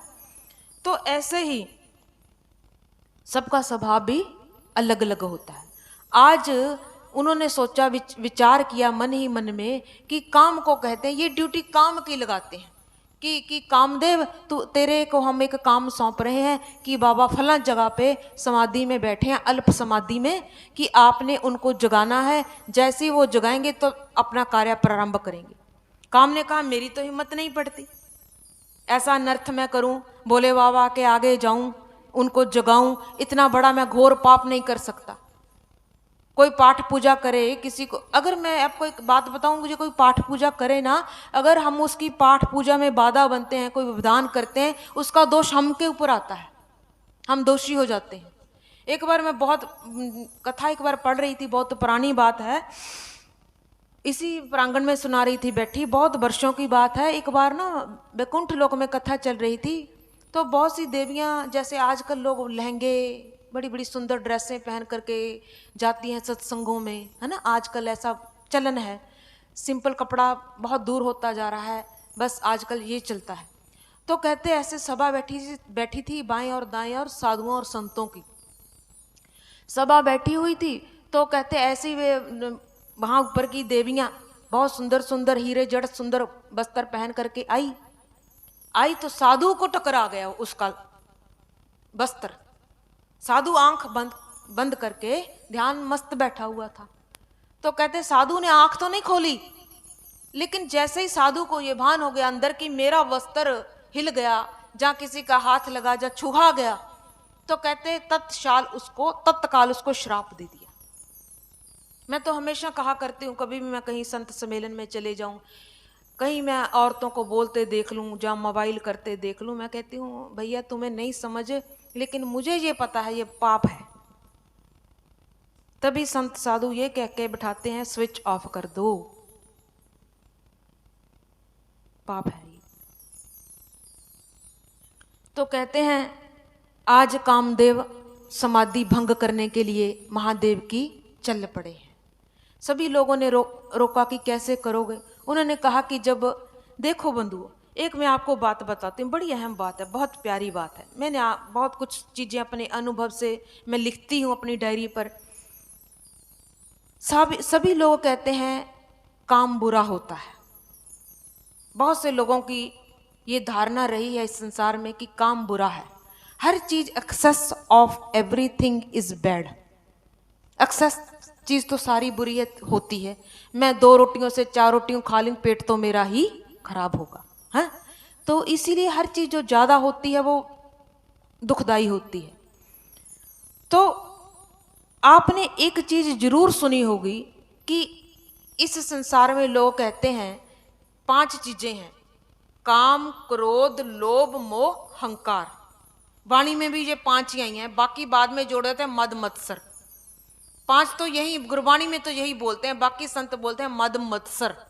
5 चीजें ये पक्की हैं, काम, क्रोध, लोभ और हंकार। लेकिन देवियों मुझे ये बताना, ये काम, क्रोध, लोभ, मोह, हंकार 5 हैं। कभी आपने कभी आज तक किसी संत के मुख से, किसी शास्त्र से, किसी ग्रंथ से ये सुना है कि लोभ देव, हंकार देव, कामदेव कहते हैं? कामदेव कहते हैं ना। कभी किसी ने लोभ देव नहीं कहा, हंकार देव नहीं कहा, मोह देव नहीं कहा। तो ये फिर इनको क्यों कहा कामदेव? हम तो कहते हैं काम बुरा होता है, फिर इनको क्यों कह दिए कामदेव? क्योंकि ये महादेव के सन्मुख चले गए। ये महादेव के सन्मुख चले गए कामदेव। जब महादेव के सन्मुख चले गए कामदेव, ये भी देव बन गए। देखो, इनको भी देव का नाम दे दिया मेरे महादेव ने। कामदेव महादेव के सन्मुख जब चले गए, इनको भी दुनिया आज से कामदेव के नाम से पुकारने लगी। आज कामदेव पहले तो डरते हैं कि मैं इतने बड़े महादेव का कैसे वध कर दूं, कैसे मैं उनके ऊपर अपना तीर कमान चला दूं। छोटी बात थोड़ी है। पहले तो इनके हाथ कांपते हैं, हृदय भयभीत तो होता है कि मैं डरता हूं, मैं नहीं, ये मेरे बस का रोग नहीं है। लेकिन ये देवताओं की प्रार्थना करने पर आज कामदेव अपना ये कार्य करने जा रहे हैं। ये कथा हमें ये संदेश करती है, ये कथा हमें ये संदेश देती है कि जब भी बंधुओं भक्तों कोई धर्म का कार्य करने जाए, धर्म का कार्य करने के लिए जाए, तो आज कामदेव जब जा रहे हैं ना, ये धर्म का कार्य करने जा रहे हैं। धर्म का कार्य क्या है? कितनी तादाद में, कितनी लाखों की लोगों की जानें बच जाएंगी, कितने लोगों की जानें बच जाएंगी। जो तारकासुर इतने लोगों को दुखी कर रहा है, देवताओं को, जो कहीं कहीं छिपते हैं, जो कहीं किस लोक से निकल कर कहाँ छिप जाता है, किस लोक से। सभी कह रहे हैं हम तो अपने प्राणों को बचाते फिरते हैं, इससे हमें डर लगता है, हम स्वर्ग लोग खाली कर दिया हमने, हम कहाँ छुपें, हमें ये इतना त्रास देता है, इतना दुख देता है, हम क्या करें, कहाँ जाएं, कहाँ छुपें। आज कामदेव ने सोचा आज मैं धर्म का कार्य करने जा रहा हूं। जब हम किसी के प्राण बचाते हैं ना, उससे बड़ा कोई धर्म है? उससे बड़ा इस दुनिया में कोई धर्म नहीं है। चीज, कोई वस्तु, कोई सामान, कोई पदार्थ बाजार से, दुकान से मिल जाएंगे, प्राण नहीं मिलते बंधुओं। जो किसी के प्राणों की रक्षा करता है ना, ये बहुत बड़ा दान है, ये बहुत बड़ा महान कार्य है। आज ये कामदेव वही कार्य करने जा रहे हैं। कामदेव ने पहले देखा कि कैसे मैं इनके ऊपर बाण चलाऊं, तो सभी देवता लोग इन्हें प्रोत्साहित करते हैं, उत्साह बढ़ाते हैं कि डरो मत, आप अपना तीर छोड़ो। आज क्या किया कामदेव ने? एक आम के पेड़ की ओट के पीछे अपने बाण को, धनुष को चलाते हैं। जैसे ही कहते कामदेव ने अपने धनुष को छोड़ा, निशाना बनाया जहां बाबा बैठे थे, कहते इन्होंने जब तीर छोड़ा कामदेव ने, बाबा महादेव के वक्ष स्थल पर लगा वो तीर। जैसे ही वक्ष स्थल पर वो तीर लगा, तीर लगने पर राम बाहर निकल आए, राम भगवान बाहर निकल आए। क्यों? क्योंकि राम यहां विराजते हैं महादेव के। जैसे ही वो तीर लगा, राम जी बाहर आ गए। राम जी जब बाहर आ गए तो कहते जब बाबा ने देखा तो बाबा का तीसरा नेत्र खुल गया। इधर बाबा का तीसरा नेत्र खुल गया। जैसे बाबा का तीसरा नेत्र खुला, सामने कामदेव था, तो कामदेव तत्क्षण भस्मीभूत हो गए। बाबा की तीसरे नेत्र ने कामदेव को जला करके भस्म कर दिया। आज कामदेव की भी जय जयकार होने लगी। क्यों? क्योंकि उसने इतने बड़े राक्षसों का, असुरों का, जो अपने प्राणों को बचाते थे, डरते थे, आज उनके लिए एक अच्छा कार्य किया है। आज सभी जितने भी देवता लोग थे, सभी जय जयकार करने लगे कामदेव की, कि धन्य हो कामदेव, अगर आप ना होते तो ये कार्य और कोई नहीं कर सकता था। अब सारे लोग कहते हैं कि ये बहुत अच्छा हुआ, बहुत अच्छा हुआ, बहुत अच्छा हुआ। सारी तरफ, चारों तरफ यही आवाजें आ रही हैं, यही आवाजें सबके कान में पड़ रही हैं, बहुत अच्छा कर दिया, बहुत अच्छा कर दिया कामदेव, तुम बहुत अच्छा कर दिया, हमारे प्राण बचा दिए। हम तो डर के मारे ना खाते थे, ना पीते थे, ना पहनते थे, इसने हमारी संपत्तियां लूट ली थी, हमें संपत्ति विहीन कर दिया था, बहुत अच्छा कार्य कर दिया। लेकिन एक औरत ऐसी है, काम की पत्नी रति, वो आज महादेव के पास गिड़गिड़ाती आई है, बोली है, हे महादेव, तूने ये क्या अनर्थ कर दिया, तूने ये क्या अनर्थ कर दिया, मेरी मांग को आज तूने सुना कर दिया, मेरा घर उजाड़ दिया, अपनी शादी करने जा रहे हैं और मेरा घर बर्बाद कर दिया। कामदेव मेरा सर्वस्व था, अपना घर बसाने जा रहे हैं और मेरा घर उजाड़ दिया। ये क्या किया महादेव आपने?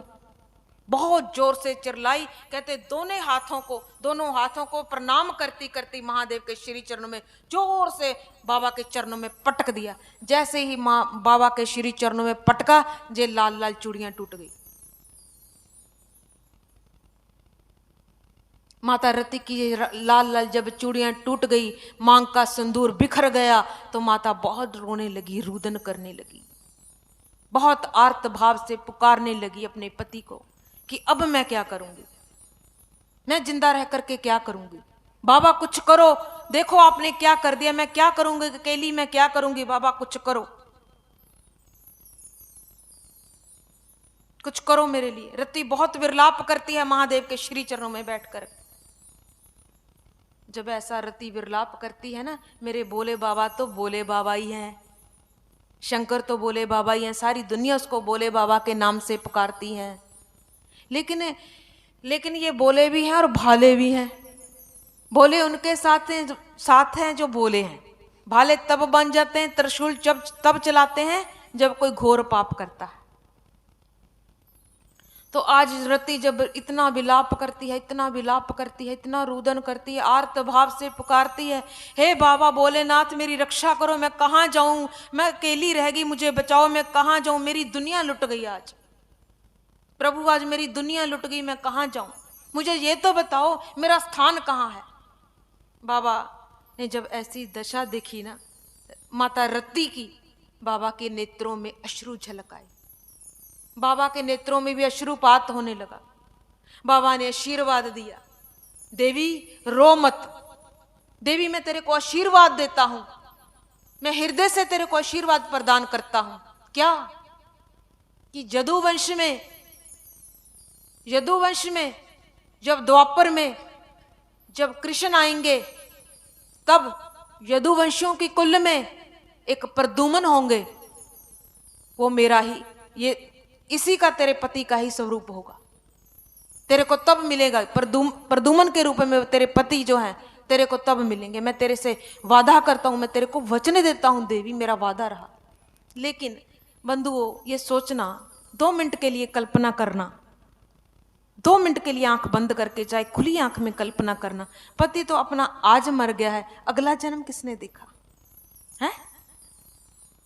द्वापर किसने देखा? ये तो प्रेजेंट की बात हो रही ना, वर्तमान की बात हो रही है ना। आज हमारा कोई ब्यूटी पार्लर मिलेगा नहीं, सब बुक हो जाएंगे, करोड़ों की तादाद में बारात में जाना है। आज बंठन के सब तरो ताजा तैयार, कोई अपना कैसा ड्रेस तैयार कर रहा, कोई कैसा वस्त्र तैयार कर रहा। अरे महादेव की शादी है, कोई किसी आम खास की थोड़ी है, सभी लगे हैं तैयारियों में।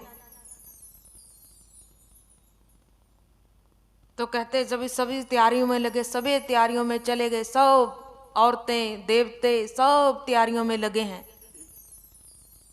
कहते जब तैयारियों में लगे तो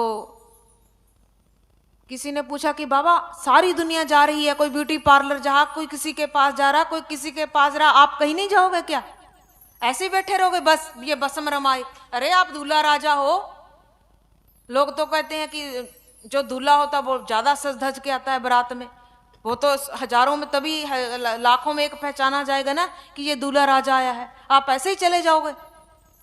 अरे बाबा ऐसे तो ना करो, आप भी थोड़ा सज धज लो, हमारी थोड़ी बेइज्जती होगी, देख लो जरा, हमारा भी थोड़ा ख्याल कर लो, हम बराती आपके साथ चलेंगे, लोग क्या कहेंगे कि ऐसी बारात आई है।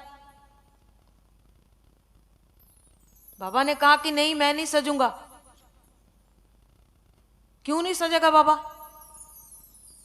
अरे नहीं मैं नहीं सजूंगा। फिर भी क्यों बताओ तो सही, क्यों नहीं सजोगे आप? उन्होंने कहा कि मेरे कोई आगे नहीं, मेरे कोई पीछे नहीं, मेरे कोई ऊपर नहीं, मेरे कोई नीचे नहीं, हम तो अकेले हैं, तुम्हारे परिवार हैं। कहा बाबा आपके कोई ऊपर नीचे नहीं, आगे पीछे नहीं, आपने कह दिया। क्या कह दिया? एक बात बताऊं आपको, जो राम जी हैं, राम जी के माता पिता हैं, है ना, सबको पता है। कृष्ण जी हैं, उनके माता पिता हैं। शंकर जी के माता पिता कौन है? स्वयं भू, स्वयं से ही है, कोई आगे पीछे नहीं है। कोई आगे ना पीछे, ना ऊपर ना नीचे। कहते मैं तो अकेला हूं, मेरा परिवार ही नहीं, मैं अपने आप से ही हूं, इसलिए मैंने नहीं सजना सुजना, मैं तो ऐसे ही जाऊंगा बारात में।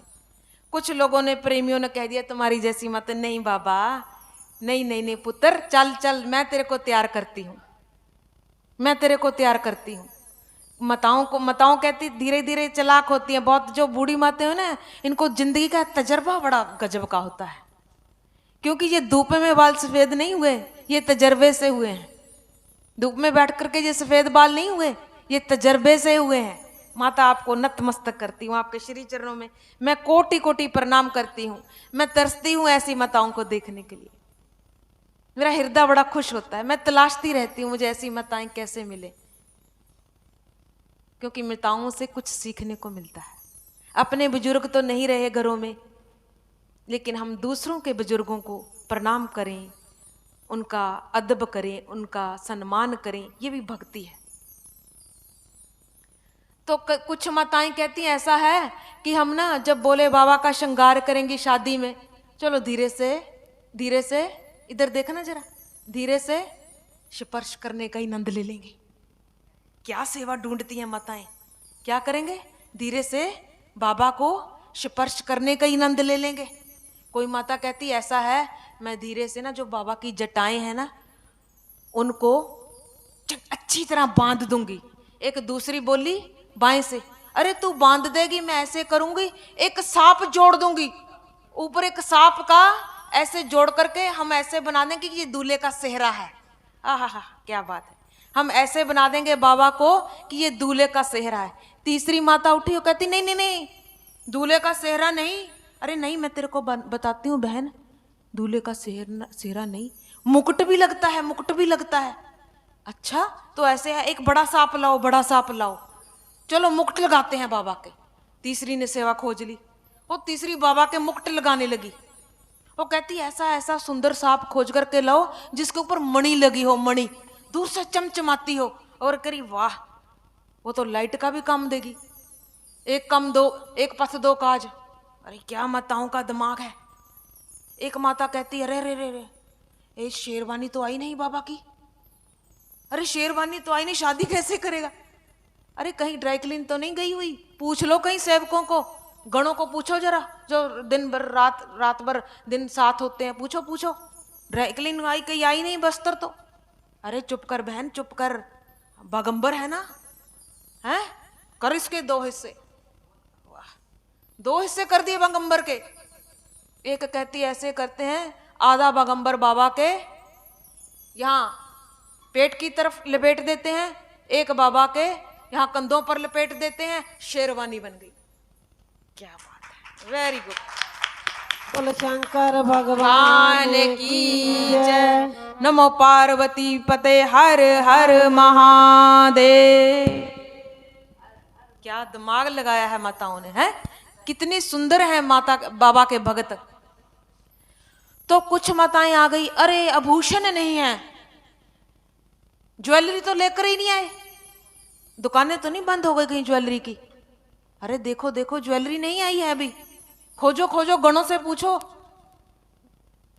वो हार, वो नौलखा हार, वो रानी हार कहाँ गए, वो लाओ जा। अरे देखा देखा, वो सांप है, ले आओ।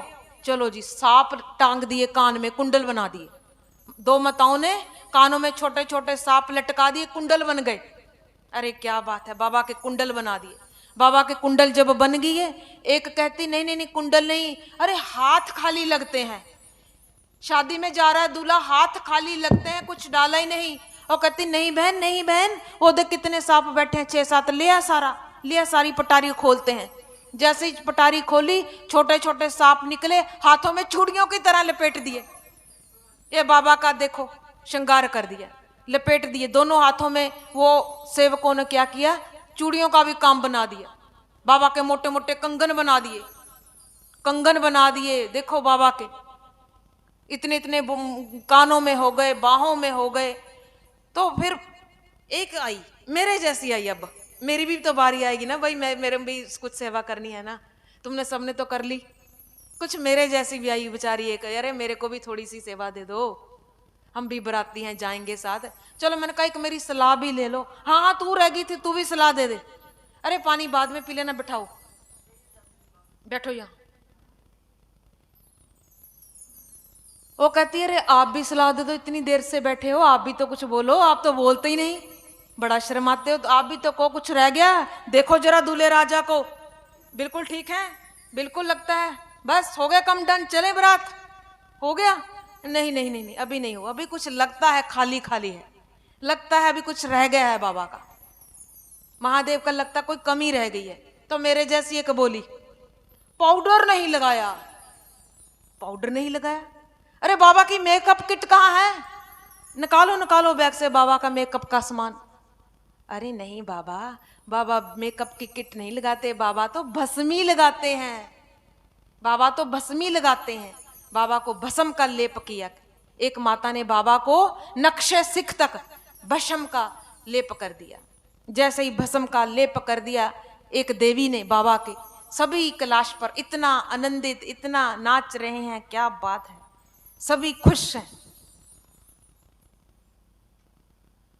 तो कहते ये सारी तैयारियां हो रही हैं, तैयारियां हो गई हैं। आज सती जी तो तुम्हें पता प्रसंग सुन चुके हो कि सती जी तो जा चुकी हैं। आज बाबा की दूसरी शादी है ना बंधुओं, आज बाबा जी की दूसरी शादी होने जा रही है। वो सती नहीं, किससे हुई थी दूसरी शादी? माता पार्वती जी से। दूसरी शादी बाबा की मां पार्वती के साथ हुई थी, क्योंकि ये जब पार्वती ने जन्म लिया था, पहले तो दक्ष की पुत्री थी, अब इसने जन्म ले लिया था हिमाचल राज के, हिमाचल राज के यहाँ जन्म ले चुकी है माता। अब नारद जी इसके गुरु हैं, मां पार्वती के नारद जी गुरु हैं। तो पहले तो ये कहना नहीं मानती थी, जब सती के रूप में थी बाबा का, कोई भी वचन नहीं मानती थी, बाबा का कोई भी वचन नहीं मानती थी। अब नारद जी का ये बहुत कहना मानती है, अपने गुरु के हर एक वचन को शिरोधार्य करती है। हर आपका एक एक वचन मेरे शिरोधार्य, जैसे हम बोलते हैं ना आपका एक एक वचन मेरे सिर मत्थे। तो ये अब बाबा की सब बातें मानती है। तो अब ये जब शादी के लिए तैयारियां हो गई, सब कुछ हो रहा है, तो बाबा ने, नारद जी अब लड़की वालों की तरफ से हैं, नारद जी लड़की वालों की तरफ से हैं, महादेव की तरफ से नहीं है। तो सारी बातें पहले ही खुल चुकी थी। नारद जी ने सारा इनको एक बेरवा दे दिया था, हिमाचल को, मैना को, माता जो इनकी मैना है पार्वती जी की, इनको सारा बेरवा पहले ही दे चुके हैं, तभी इनकी शादी सेलेक्ट हुई थी। उन्होंने पहले नारद जी से पूछ लिया था, हमारी बेटी है, इसके लिए कोई अच्छा वर चाहिए। तो बाबा ने पहले ही कह दिया था कि आपकी बेटी जो है ना, आपके घर में पार्वती आई है, ये कोई साधारण नहीं है, साधारण नारी नहीं है, ये तो साक्षात परा अम्बा जगदम्बा भवानी है, जिसको सारा समस्त जगत पूजेगा, जिसको समस्त सारा जगत नतमस्तक होगा। ये कोई आम साधारण छोटी सी कन्या नहीं है, ये तो जगत जननी जगदम्बा है, पराम्बा है, जगदम्बा है, भवानी है। तो उन्होंने ये समझा।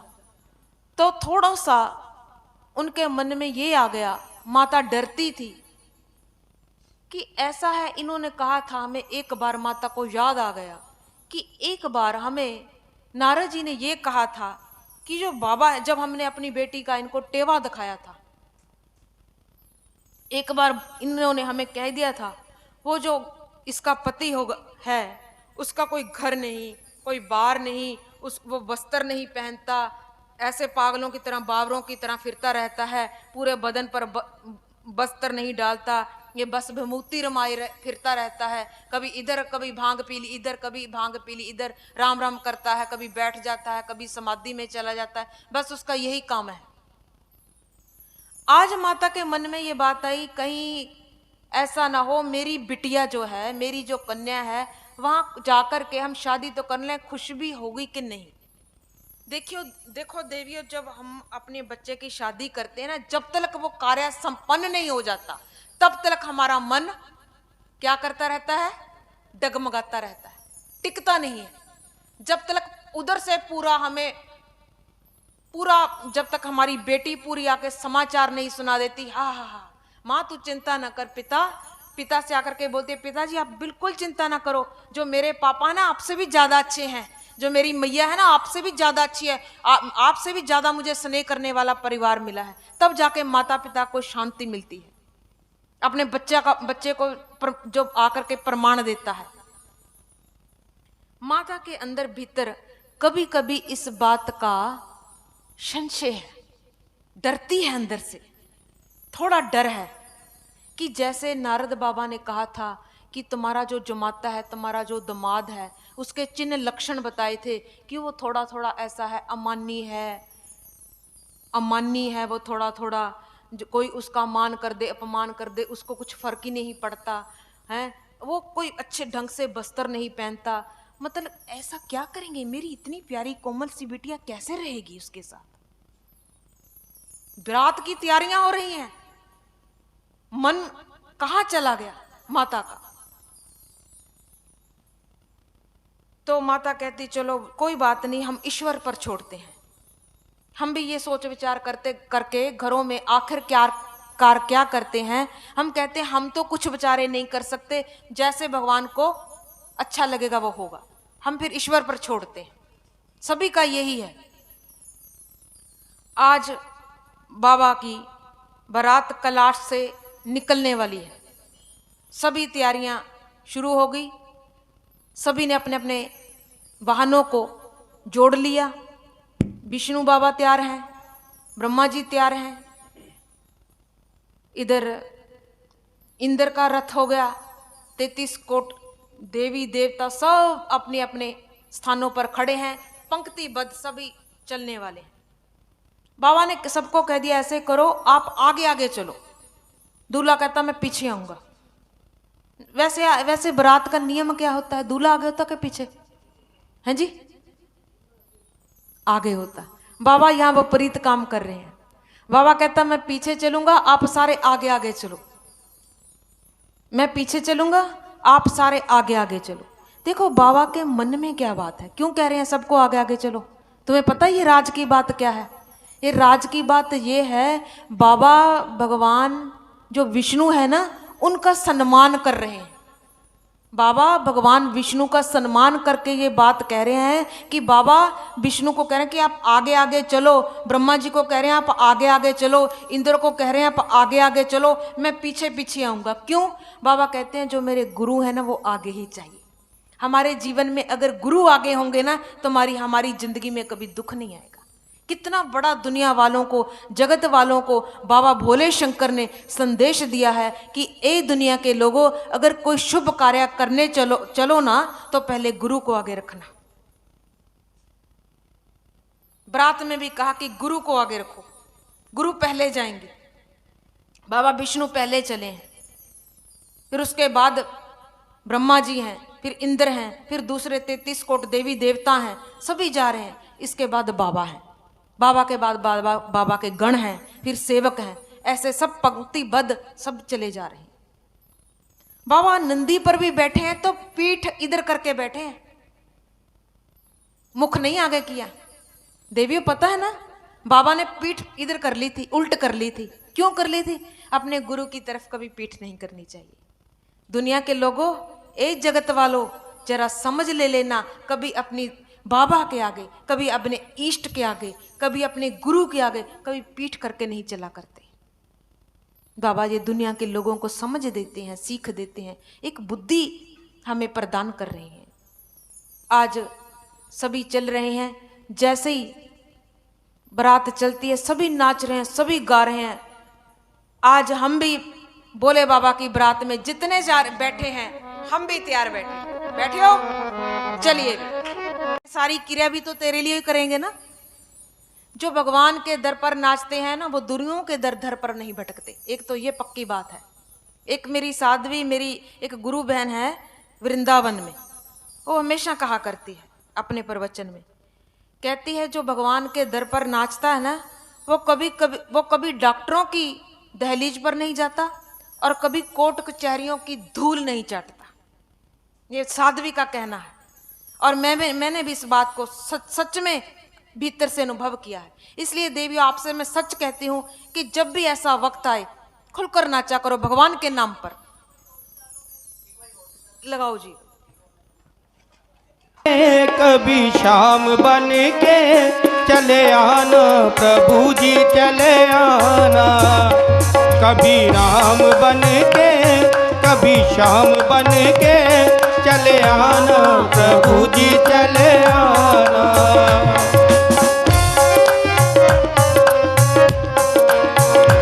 तुम राम रूप में आना, तुम राम रूप में आना, ओ तुम राम रूप में आना, तुम राम रूप में आना।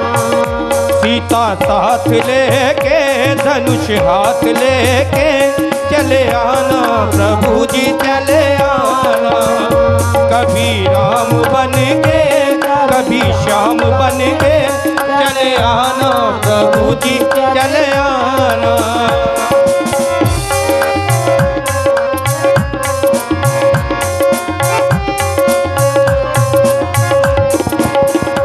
तुम श्याम रूप में आना,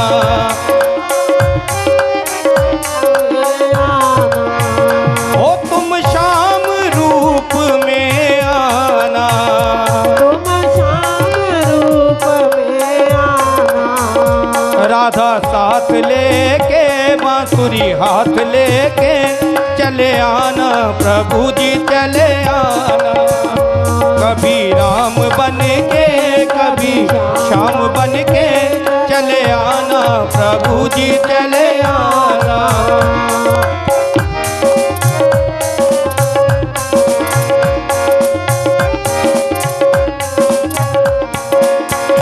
तुम विष्णु रूप में आना,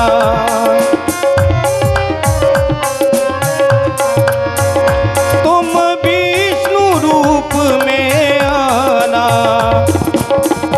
लक्ष्मी साथ लेके चक्कर हाथ लेके चले आना प्रभु जी चले आना, कभी राम बन के कभी श्याम बन के चले आना प्रभु जी चले आना, चले आना प्रभु जी चले आना, चले आना प्रभु जी चले आना।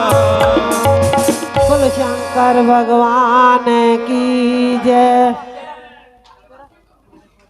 बड़ा मुश्किल है, ये खाला जी का बाड़ा नहीं है, क्योंकि ये राम जी की कृपा से ही बैठा जाता है। जब उनका सिर पर हाथ होता है नहीं बैठा जाता, क्योंकि यहाँ बैठ करके वो बोलना होता है जो सत्य होता है। जितना सुई में छेद होता है हम यहाँ उतना भी यहाँ बैठ के झूठ नहीं बोल सकते। समझ गए ना अब मेरी बात? बस यही कहने का मतलब था, बताना इसलिए मेरे को ये आपको यही बताने का मतलब था कि इस सीट पर वहां बैठूंगी बोल सकते हैं, यहां बैठूंगी तो नहीं बोल सकते। ये राजनीतियों की गद्दी नहीं है, ये व्यासपीठ है, यहां बैठ करके झूठ नहीं बोला जा सकता। अभी अभी जब तुम नाच रहे थे ना, तभी बात बताने वाली हूं। अभी अभी जब तुम नाच रहे थे ना, मेरे को टेलीफोन आ गया, अभी अभी मोबाइल आ गया। किसका किसका किसके नाम पे नाच रहे थे, किसकी शादी है? बोले बाबा की। बोले बाबा का टेलीफोन आ गया, यहीं बैठे बैठे तुम्हारे नाचते नाचते।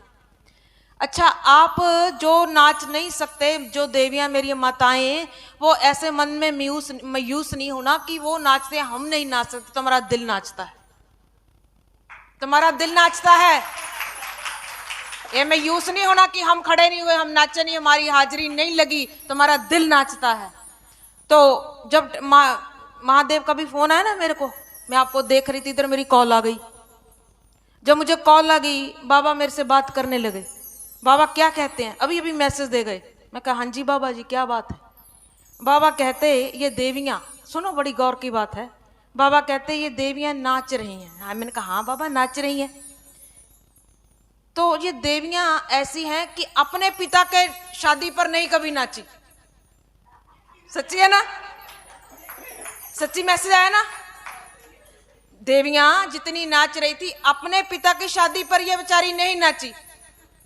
बाबा कौन है? देवों के देव महादेव, बापों का बाप महाबाप, आज महाबाप की शादी में नाची हैं। कहता भोलेनाथ, कहता मैं बड़ा खुश हूं। बस इतना मैसेज दे के वापस। बोलो शंकर भगवान की जय। खुशी नहीं हुई कि बाबा आकर के तुम्हें खुश होकर तुम्हारे बारे में कह गया कि अपने पिता की शादी पे नहीं नाची, मेरी शादी में नाच रही हैं। कितनी सौभाग्यशाली ये हैं सब। तभी मैं आपको वो उदाहरण के तौर पर बताया कि मैं यहां बैठ के झूठ नहीं बोल सकती। बैठे बैठे फोन आ गया। ये बात बिल्कुल भी मेरे को भी गले उतरती है कि सच्ची मुच्ची हम तो अपने पिता को जब थे ही ने तो नाचेंगे क्या। महाबाप की शादी में नाचने का सौभाग्य मिला। हम तो सचमुच भाग्यशाली, बहुत भाग्यशाली हैं। जय।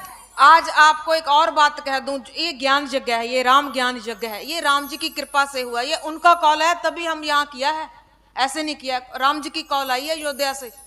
ये राम यज्ञ जो हो रहा है ना, राम कथा का यज्ञ, ये ऐसे नहीं हुआ। मेरे को तो अकल ही नहीं बोलने की, मैं नहीं बोल सकती। जय राम जय जय राम, सिया राम जय राम सिया राम जय राम जय जय राम, सिया राम जय राम जय जय राम,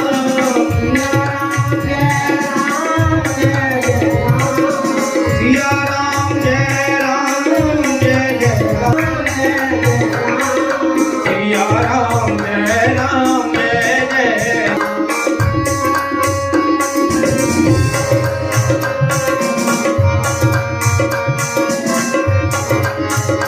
हरे राम राम राम हरे हरे, हरे राम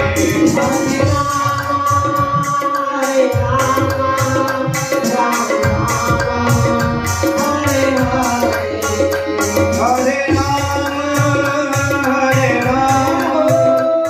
राम हरे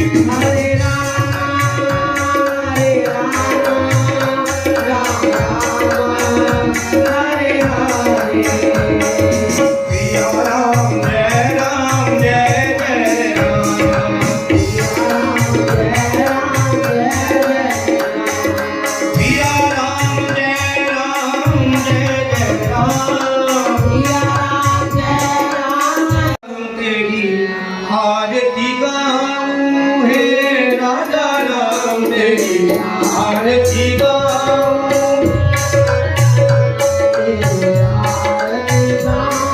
श्री अवध बिहारी तेरी आरती गाऊं,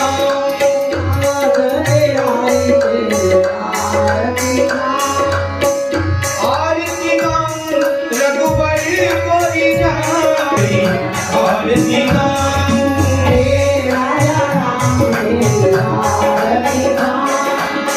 कनक सिंहासन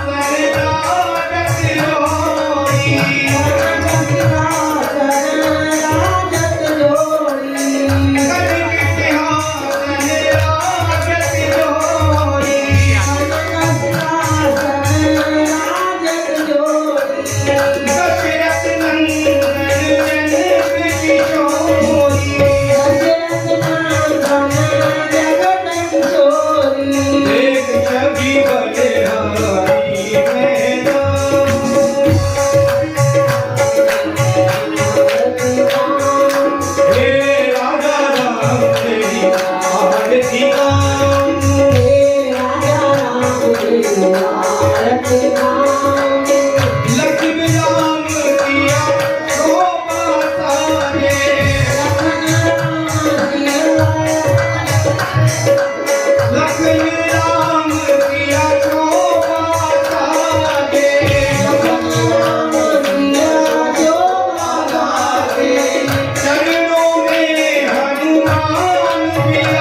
हरि